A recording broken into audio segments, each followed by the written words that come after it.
Hoje, a gente vai mergulhar num assunto que define o nosso lugar no mundo, mas que muitas vezes é invisível: a nossa identidade legal, a nossa nacionalidade. E ela é bem mais do que um documento para viajar, viu? É a chave que abre as portas para direitos, deveres e, claro, muitas proteções. Já parou para pensar nisso? O que exatamente faz com que alguém pertença a um país? E o que esse pertencimento garante? A resposta para isso revela uma teia bem complexa de leis que decidem quem pertence a qual lugar e quem está debaixo da proteção de qual bandeira. Vamos entender como é que esse jogo funciona. Então, para a gente começar, é fundamental entender uma coisa. Ter uma nacionalidade não é um privilégio. Não mesmo. É considerado um direito humano fundamental.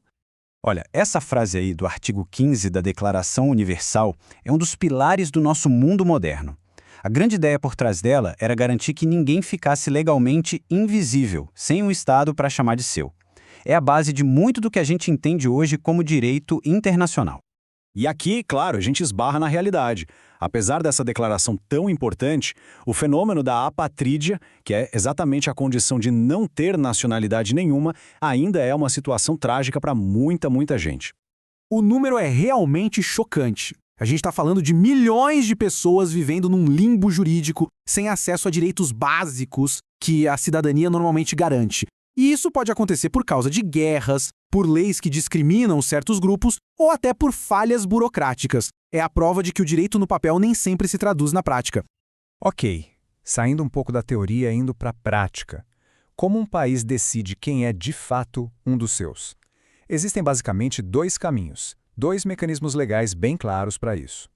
Pensa assim, existem duas lógicas principais. Uma é a do jus soli, ou direito de solo, que é a regra geral aqui no Brasil. Basicamente, nasceu no território, é cidadão. A outra lógica é a do jus sanguinis, o direito de sangue. Nesse caso, o que importa é a linhagem. A nacionalidade vem dos pais. São duas formas bem diferentes de pensar o que significa pertencer a uma nação. E o que acontece quando esses dois sistemas se cruzam? Aí surge a famosa dupla nacionalidade. Por exemplo, uma pessoa que nasce no Brasil, mas é filha de pais italianos, pode acabar tendo as duas nacionalidades, a brasileira pelo jus soli e a italiana pelo jus sanguinis. Simples assim. E olha só como o Brasil se adaptou a essa realidade global. Até bem pouco tempo atrás, até 2023, um brasileiro podia perder a nacionalidade só por adquirir outra. Era uma regra de perda quase automática. Mas a Emenda Constitucional 131 mudou completamente o jogo, acabando com isso e reconhecendo que ter múltiplos vínculos nacionais é cada vez mais comum. Certo, já entendemos como se ganha uma nacionalidade. Mas a história muda quando alguém está num país que não é o seu. Como é que o Brasil lida com essa situação, com os estrangeiros? Esse aqui é um ponto importantíssimo. Em 2017, o Brasil trocou uma lei antiga, lá da época do regime militar, e muito focada em segurança, por uma legislação moderna, centrada nos direitos humanos. A mentalidade mudou. O migrante deixou de ser visto como uma ameaça em potencial para ser visto como uma pessoa com direitos. E essa mudança foi para valer. A lei de 2017 garante aos migrantes uma lista bem grande de direitos, de igual para igual com os brasileiros. Acesso à saúde, educação, trabalho. O objetivo é, muito claro, promover a integração e não a exclusão. Para quem está fugindo de algum perigo, a lei também oferece caminhos.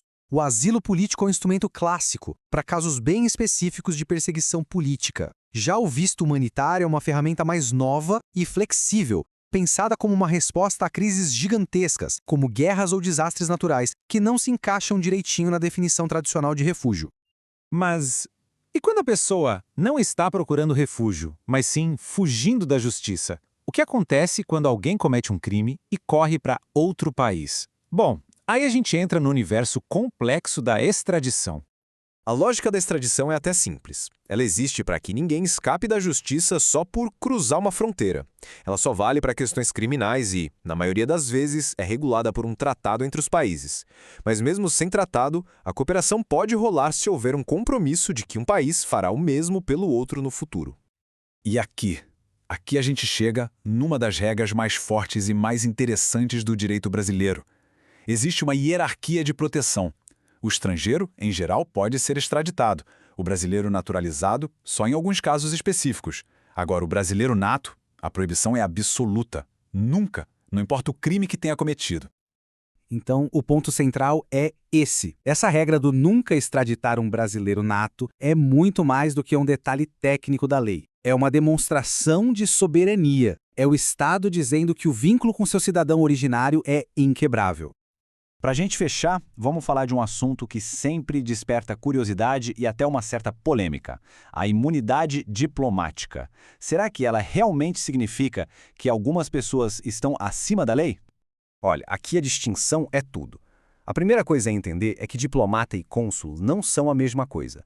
O diplomata tem uma imunidade pessoal muito ampla, que cobre praticamente tudo que ele faz. Já o cônsul tem uma imunidade funcional, que é bem mais restrita. Ela só vale para os atos que ele pratica no exercício da sua função. São dois escudos bem diferentes. Para isso ficar bem claro, vamos criar um cenário. Imagine que um cônsul estrangeiro, num ato totalmente pessoal, um crime passional, comete um homicídio aqui no Brasil. E aí, ele está imune? A resposta é um sonoro não. Como a imunidade do cônsul é só funcional, só para os atos de trabalho, um crime comum como esse está totalmente fora da proteção. Ele pode e vai ser processado pela justiça brasileira assim. Agora, se quem cometesse exatamente o mesmo crime fosse um diplomata, a história seria outra. Por causa da sua imunidade pessoal, que é super ampla, o Brasil não poderia julgá-lo. A ferramenta correta nesse caso não é expulsar, mas sim declarar essa pessoa como persona não grata. Isso, na prática, obriga o país de origem a chamar o diplomata de volta na hora. E, para fechar, tem um último detalhe sobre esse escudo legal que é realmente fascinante. Digamos que um país aceite abrir mão da imunidade de um diplomata para um processo civil. Não basta. Para que a sentença seja cumprida, por exemplo, para que uma indenização seja paga, o país de origem precisa renunciar à imunidade uma segunda vez, especificamente para a execução da pena. É uma dupla camada de proteção. E tudo isso nos traz a uma reflexão final.